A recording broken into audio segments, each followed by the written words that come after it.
Bang Solihin, Sony Nur.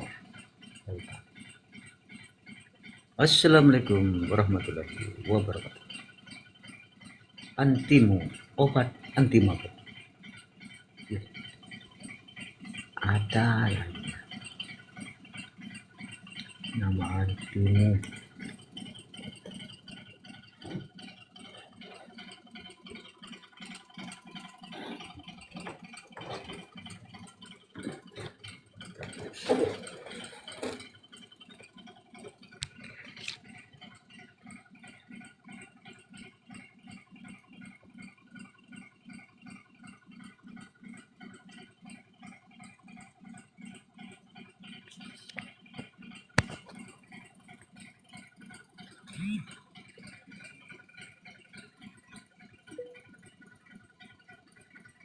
Irwan Salah.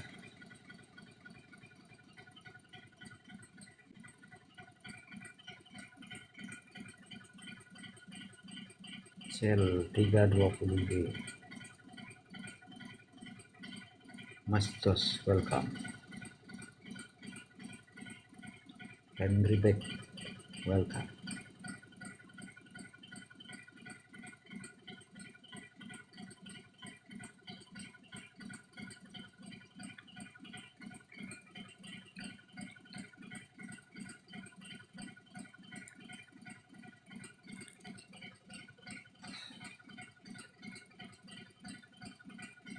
Selamat datang di channel Raja Wali Nuswantoro.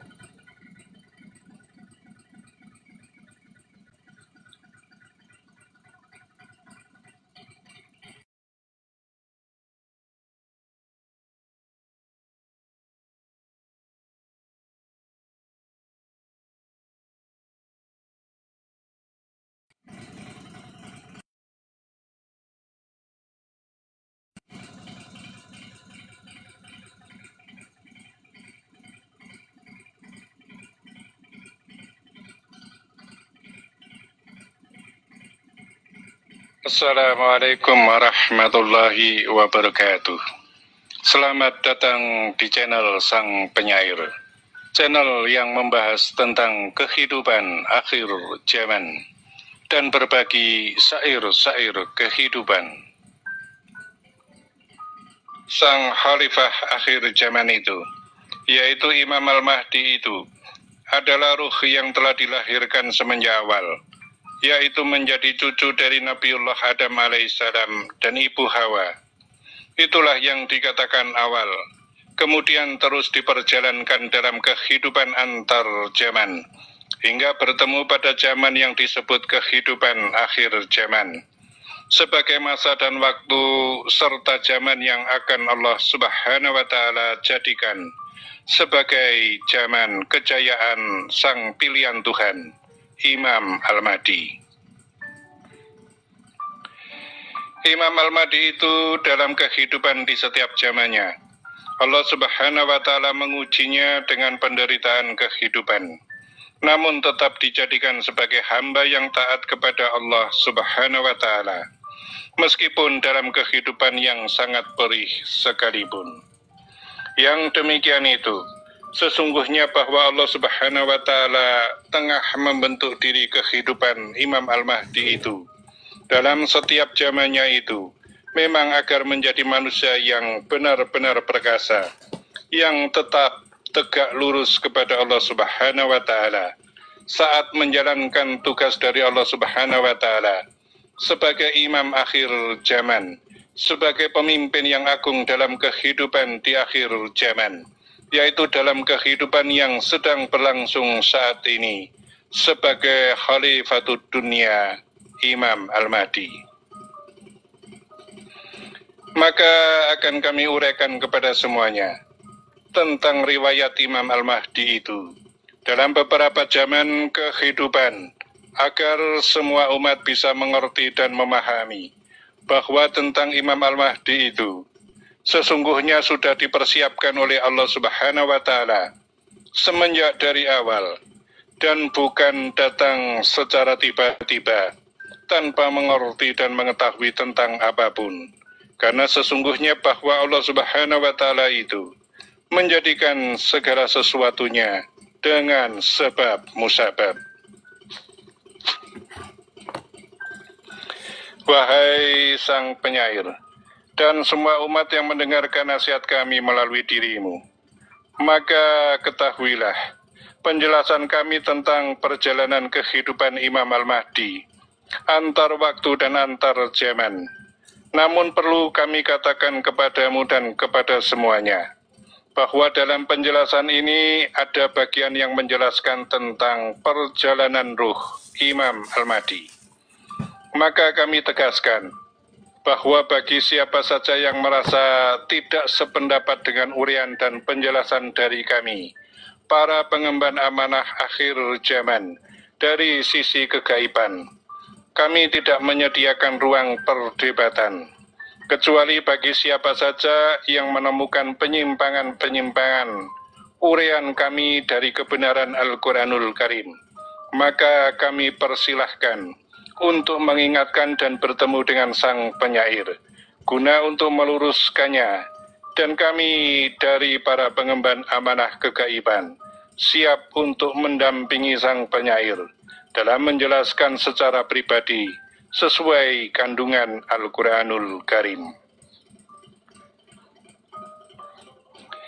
Wahai Sang Penyair, dan semua umat yang mendengarkan nasihat kami melalui dirimu, maka ketahuilah bagi dirimu dan semuanya tentang perjalanan ruh kehidupan Imam Al-Mahdi itu, ketika Allah Subhanahu wa Ta'ala berkehendak untuk dilahirkan dalam kehidupan dunia sebagai Sayyidina Hasan radhiyallahu an, sebagai putra dari Sayyidah Fatimah Zahra radhiyallahu anha, cucu langsung baginda Nabi Muhammad sallallahu alaihi wasallam.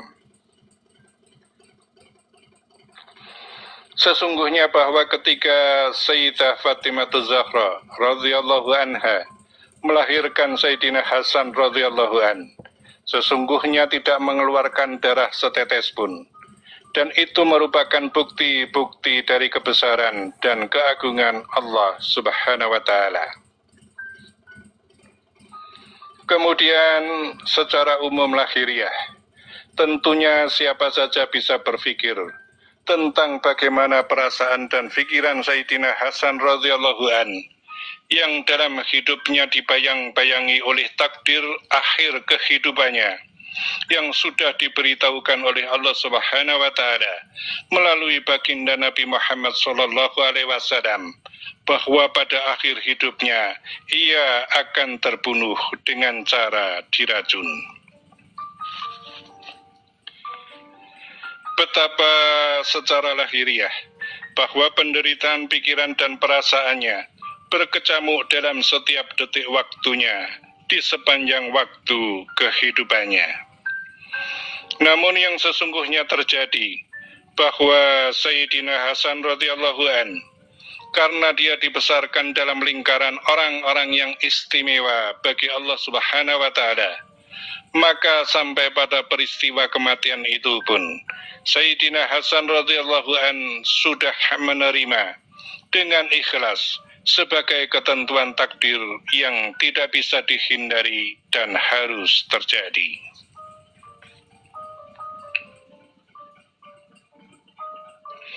Kemudian kami uraikan tentang bagaimana ruh Imam Al-Mahdi itu ketika kemudian dilahirkan kembali dalam kehidupan dunia sebagai pangeran jagat samudra, yaitu sebagai putra dari seorang bidadari yang menerima takdir untuk menjalani kehidupan sebagai manusia karena kemanungsan, yaitu pada peristiwa disembunyikannya pakaiannya oleh Joko Tarub, dan kemudian menikah sang bidadari Dewi Nawang Wulan tersebut dengan sang Joko Tarub dan melahirkan putra Joko Budu yang kemudian pada masa dewasanya menjadi pangeran jagat samudra.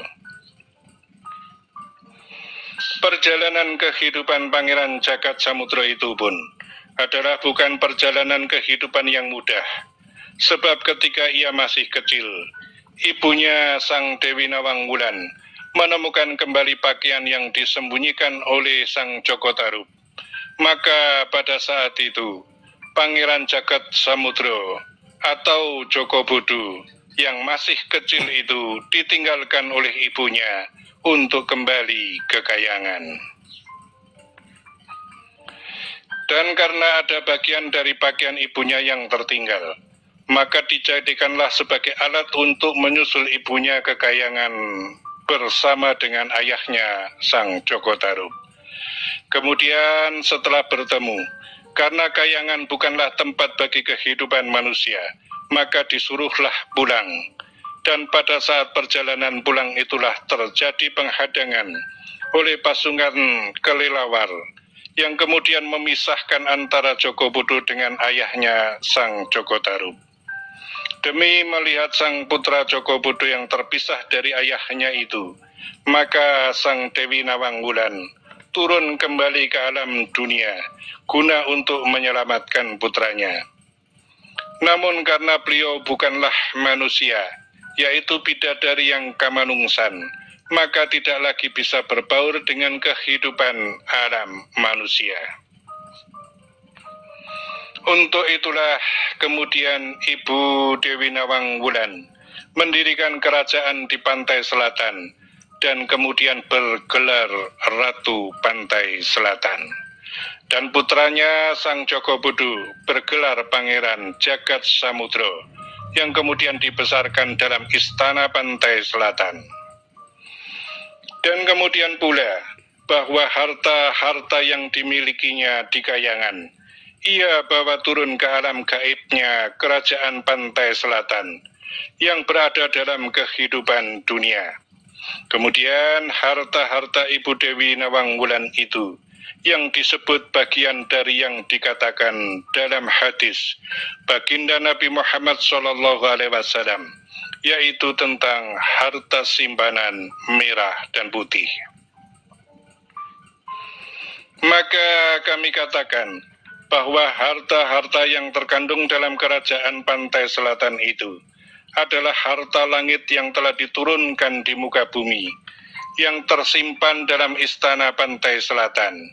Dan pada waktunya ketika Imam Al-Mahdi telah muncul atau dimunculkan oleh Allah Subhanahu wa Ta'ala, maka seluruh harta-harta yang disimpan oleh ibundanya itu akan dikeluarkan dari alam kegaiban guna untuk kemakmuran umat manusia di alam dunia lahir melalui tangan putranya, yaitu Pangeran Jagat Samudro yang akan menyandang gelar Imam Al-Mahdi. Maksud dari penjelasan dan uraian tentang kehidupan Pangeran Jagat Samudro ini adalah bahwa kami ingin mengatakan tentang bagaimana rasa dan pikiran Pangeran Jagat Samudro yang mengalami kehidupan dua alam semenjak dari kecil, dipenuhi dengan penderitaan kehidupan yang di luar kemampuannya. Namun demikian, kami katakan dan kami sampaikan bahwa kehidupan orang-orang pilihan Allah Subhanahu wa Ta'ala itu akan senantiasa dalam perlindungan meski dalam keadaan dan kondisi pedih dan perih karena perjalanan kehidupan dunia. Wahai Sang Penyair dan semua umat yang mendengarkan nasihat kami melalui dirimu, maka ketahuilah bagi dirimu dan semuanya bahwa selain daripada masa kehidupan ruh Imam Al-Mahdi sebagai Sayyidina Hasan radhiyallahu an dan Pangeran Jagat Samudro, sesungguhnya ada beberapa kehidupan lagi yang bisa dikisahkan. Namun kisah tentang kehidupan Sayyidina Hasan radhiyallahu an dan Pangeran Jagat Samudro ini kami rasa cukup untuk bahan perenungan bagi semuanya tentang bagaimana para pilihan Allah Subhanahu wa Ta'ala itu menjalani kehidupan dengan susah payah. Selanjutnya kami jelaskan dan kami uraikan tentang perjalanan ruhnya Imam Al-Mahdi yang disebut sebagai manusia titisan karena dilahirkan kembali dan dilahirkan kembali. maka penjelasan tentang perjalanan ruh Imam Al-Mahdi sebagai manusia titisan itu akan menjadi rujukan pula bagi orang-orang titisan yang lainnya dalam mendalami tentang jati dirinya dan dalam membangkitkan kembali ruh masa lalunya dalam kehidupan yang sedang dijalaninya pada saat ini. Maka akan kami kisahkan, kami jelaskan, dan kami uraikan perjalanan kehidupan Imam Al-Mahdi sebagai orang titisan dalam menjalani kehidupannya pada kehidupan saat ini. Roh Imam Al-Mahdi itu sesungguhnya pada kehidupan di zaman yang sedang berlaku saat ini adalah kelahiran kembali pada kehidupan sebagai kehidupan yang terakhir. Dan ia dilahirkan dari rahim seorang ibu yang terlahir dalam kehidupan yang berkehidupan biasa.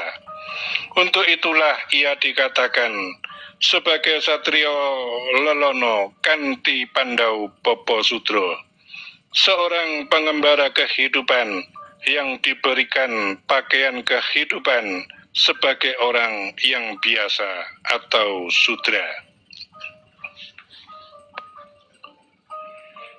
Dari awal mula kehidupannya, ia tidak tahu dan tidak mengerti tentang siapa dirinya, sampai kemudian usia telah mencukupi untuk memahami ilmu.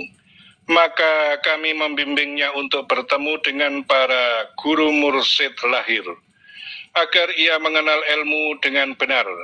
Satu persatu guru mursyid itu kami pertemukan dengannya, sesuai dengan keahlian ilmu masing-masing dari setiap guru mursyid tersebut. Kami menjelaskan dan menguraikan semua ini dengan bahasa yang jelas dan gamblang, sebab kami semua yang membimbingnya hingga saat ini adalah sudah dimulai dari proses kelahirannya pada kehidupan saat ini. Dan kami menjelaskan semuanya ini melalui sang penyair adalah agar jati diri Imam Al-Mahdi yang sebenarnya itu akan tetap berada dalam kerahasiaan hingga sampai batas waktu Allah Subhanahu wa Ta'ala berkehendak untuk memunculkannya. Sedangkan sang penyair kami pilih untuk menyampaikan segala berita dari kami, para pengemban amanah kegaiban, adalah agar pada waktunya nanti, saat Imam Al-Mahdi itu telah muncul, maka kami akan jadikan sang penyair sebagai bagian dari perjalanan Imam Al-Mahdi, yaitu sebagai pasukan dalam barisannya Imam Al-Mahdi, di bawah bendera panji-panji hitam dari timur.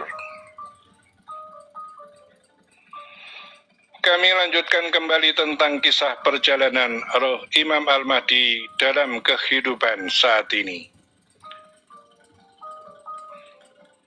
Imam Al-Mahdi pada kehidupan saat ini sesungguhnya ditempa pula dengan segala macam ujian kehidupan, dengan segala macam penderitaan kehidupan.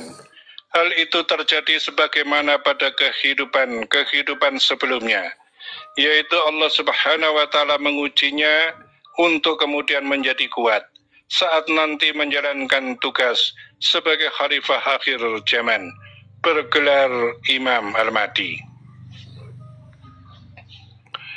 Sedangkan perjalanan ruh Imam Al-Mahdi yang disebut dengan ruh Wahyu Cakraningrat itu adalah kehidupan yang tidak mengerti dan tidak mengetahui tentang kehidupannya sendiri antar waktu dan antar zaman. Sebagai contoh, bahwa Pangeran Jagat Samudro itu tidak pernah mengetahui bahwa dirinya adalah orang yang pernah dilahirkan oleh Allah Subhanahu wa Ta'ala pada masa kehidupan sebelumnya, yaitu sebagai Sayyidina Hasan radhiyallahu anhu. Demikian seterusnya sampai kemudian pada kelahiran di zaman ini.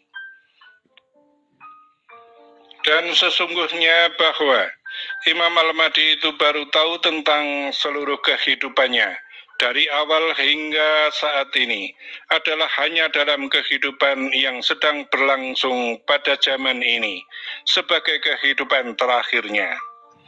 Hal ini mulai ia ketahui semenjak bertemu dengan para guru mursyidnya yang mendidik dan membimbingnya tentang ilmu hakikat dan marifat serta tentang alam kegaiban. Dari awal pun ia tidak tahu bahwa dirinya adalah orang titisan. Dan setelah dia tahu, baru kemudian roh wahyu dalam hidupnya itu perlahan memberinya pengertian tentang perjalanan hidupnya. Dan kami sampaikan kepada semuanya, khususnya adalah orang-orang yang merasa diri sebagai orang titisan dan sudah mengetahui bahwa dirinya adalah orang titisan. Maka akan kami uraikan tentang bagaimana mencari jati diri dan mengetahui tentang jati diri, serta bagaimana nantinya ia harus menjalani dan melakukan kehidupannya agar sesuai dengan ruh sejatinya dan bisa menjadi tokoh kembali sebagaimana kehidupan yang terjadi pada kehidupan sebelumnya.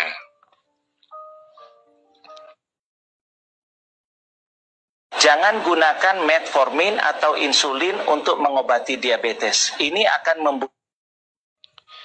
kecuali daripada itu, maka khusus untuk ruh kehidupan Imam Al-Mahdi adalah sudah dalam ketetapan Allah Subhanahu wa Ta'ala yang tidak bisa dirubah-rubah sampai pada waktu kemunculannya. Yang akan kami uraikan adalah mengenai perjalanan tugas Imam Al-Mahdi itu akan didampingi dan disertai pula oleh orang-orang titisan. Dan orang-orang titisan yang akan mendampingi serta menyertainya.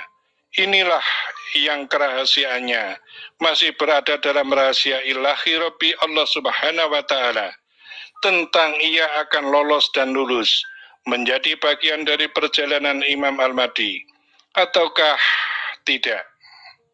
Sesungguhnya dalam diri setiap orang titisan itu adalah dibagi dua, yaitu orang-orang yang dibukakan oleh Allah Subhanahu wa Ta'ala, baik melalui guru mursyidnya tentang kehidupannya pada masa sebelumnya, dan orang-orang titisan yang tidak pernah tahu bahwa dirinya adalah orang titisan. Selain daripada itu, ada kalanya pula bahwa orang titisan itu sudah diberitahu melalui guru mursyidnya, namun tetap saja ia tidak memahami tentang dirinya sendiri. Maka kami berikan wedaranya, agar bisa menjadi tuntunan bagi orang-orang yang ingin mengerti tentang dirinya sendiri, atau jati diri yang sebenarnya. Bagi orang-orang yang sudah diberitahu tentang siapa dirinya, namun tetap belum bisa memahami tentang dirinya, maka ikutilah petunjuk-petunjuk dari kami. Sesungguhnya bahwa yang dimaksud dan disebut sebagai orang titisan itu adalah orang yang ruh dalam kehidupannya itu adalah ruh yang pernah mengalami kehidupan pada masa sebelumnya, dan kemudian bahwa ruh itu adalah keluar masuk dari raganya. Disebut sebagai ruh dewasa karena sudah mengalami kehidupan pada masa sebelumnya sampai pada usia tertentu. Dan kami katakan bahwa setiap ruh itu pada dasarnya adalah putih, bersih, dan suci. Menjadi putih atau hitam atau abu-abu dalam catatan kehidupannya adalah bergantung pada raganya, yaitu mengikuti alam batinnya ruh kemudian menjadi baik, ataukah mengikuti nafsu buruk dalam hidupnya, kemudian menjadi catatan hitam atau abu-abu dalam hidupnya itu. Ruhnya orang-orang titisan itu, kami katakan tadi keluar masuk dari raganya, yaitu pada usia balik. Apabila raga itu kotor dengan perbuatan yang kotor, maka ruh itu akan merasa panas, kemudian keluar dari raganya. Namun ketika raga itu bersih dengan segala perbuatan yang baik, maka sesungguhnya bahwa ruh itu sedang berada dalam raganya, membawa pengaruh kebaikan. Maka yang kami anjurkan kepada orang-orang titisan adalah selalu memperbaiki diri, baik hati, pikiran, dan perbuatan serta tindakan ke dalam kebaikan diri. Dengan demikian, maka akan membuat jenak ruh itu dalam diri raganya. Kemudian apabila seseorang itu meyakini dirinya sebagai titisan seorang tokoh, maka keyakinan itulah yang harus diperkuatnya, sehingga dengan keyakinan tersebut, secara perlahan ruh itu akan membimbingnya untuk memasuki kehidupan masa lalunya sebagai tokoh yang baik dan benar, meskipun di zaman kehidupan yang berbeda. Akan tetapi, apabila orang itu ragu dan bercabang keyakinannya, maka bisa berakhir sampai pada yang dituju sebagai tokoh kehidupan, namun juga bisa jadi tidak sampai pada tujuan kehidupan yang sebenarnya. Kami contohkan, orang yang merasa diri sebagai titisan Raden Wijaya, atau Kenaro, atau Ratu Sima, atau Nyai Subang Larang, atau Kendedes, dan masih banyak lagi ruh-ruh yang telah menitis, atau dilahirkan kembali pada masa kehidupan saat ini. Kami mengambil contoh sebagai bahan penjelasan dan penguraiannya adalah Raden Wijaya, Raja Majapahit. Maka apabila orang tersebut meyakininya bahwa dirinya adalah titisan Raden Wijaya, maka dirinya haruslah memperkuat diri atas keyakinannya itu. Sehingga apabila hidupnya mengikuti petunjuk-petunjuk ruhnya dengan baik dan benar, maka akan muncullah kebenaran-kebenaran keahlian diri pada masa lalunya. Dengan demikian, tanpa disadarinya bahwa ia tengah memasuki alam kehidupan masa lalunya. Contoh bahwa Raden Wijaya itu adalah seorang raja dari Majapahit. Ia mempunyai keahlian dalam mengatur pemerintahan dan juga ahli dalam mengatur siasat perang. Maka apabila ada seseorang yang merasa sebagai titisan Raden Wijaya, jika ia adalah orang yang mengikuti petunjuk ruhnya dan mengalahkan nafsu raganya, maka akan muncul pemikiran-pemikiran kesenangan dalam ilmu pemerintahan dan juga suka mengamati tentang strategi berperang dan segala keilmuan dan keahlian di masa lalunya, baik itu disadari maupun tidak disadarinya.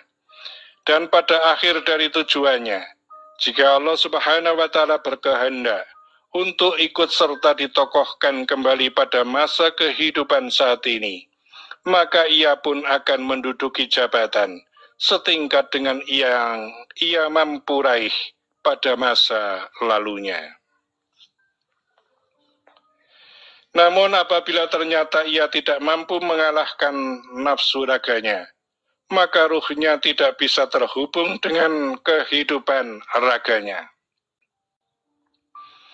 Jika demikian yang terjadi, maka dikatakan sebagai orang titisan yang tidak sampai pada tujuan, bahwa ia dilahirkan kembali untuk berperan penting, namun pada akhirnya menjadi kehidupan sebagai layaknya kehidupan orang biasa.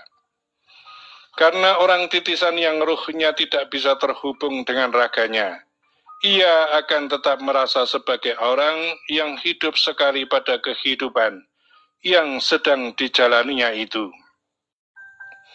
Sehingga kemampuan lebihnya pada masa lalu tidak bisa berjalan pada kehidupan sekarang. Dengan demikian, maka kelak pada masa perhitungan di hadapan Allah Subhanahu wa Ta'ala, ia akan dihitung pada periode masa kehidupannya yang terakhir. Jika dulu ia seorang raja, dan pada kelahirannya kembali hidup sebagai orang biasa, maka kehidupannya sebagai orang biasa itulah yang akan dibaca sebagai catatan kehidupan pada hari perhitungan. Hal yang seperti itu adalah berlaku bagi semua ruh-ruh titisan atau yang telah menitis kembali, yang telah terlahir kembali. Maka jadilah orang yang bisa mengikuti alam bisikan ruh, dan jangan menjadi orang yang mengikuti alam bisikan nafsu yang kotor, sehingga menjauhkan dirinya sendiri dari jati diri sebagai ruh yang terlahir kembali. Kecuali daripada itu adalah anugerah dari Allah Subhanahu wa Ta'ala, yaitu orang yang tidak menyadari bahwa dirinya adalah orang titisan, namun pada waktu pelaksanaan tugas zaman, ternyata ia menjadi bagian dari orang-orang yang diperankan oleh Allah Subhanahu wa Ta'ala. Maka kami katakan dan kami sampaikan bahwa Imam Al-Mahdi itu adalah orang titisan dan akan didampingi dalam menjalankan tugasnya itu adalah dengan orang-orang titisan pula, dengan kemampuan ilmu sesuai bidangnya masing-masing, seperti yang telah mampu ia raih pada kehidupan masa lalunya. Kami doakan kepada semuanya bahwa orang-orang titisan itu akan menemukan kebenaran dalam hidupnya, sehingga ikut pula diperankan oleh Allah Subhanahu wa Ta'ala menjadi bagian dari perjalanan tugas Imam Al-Mahdi sebagai pemimpin yang agung dalam kehidupan di akhir zaman. Amin, amin, amin, ya Rabbal Alamin. Demikianlah amanah telah kami sampaikan dan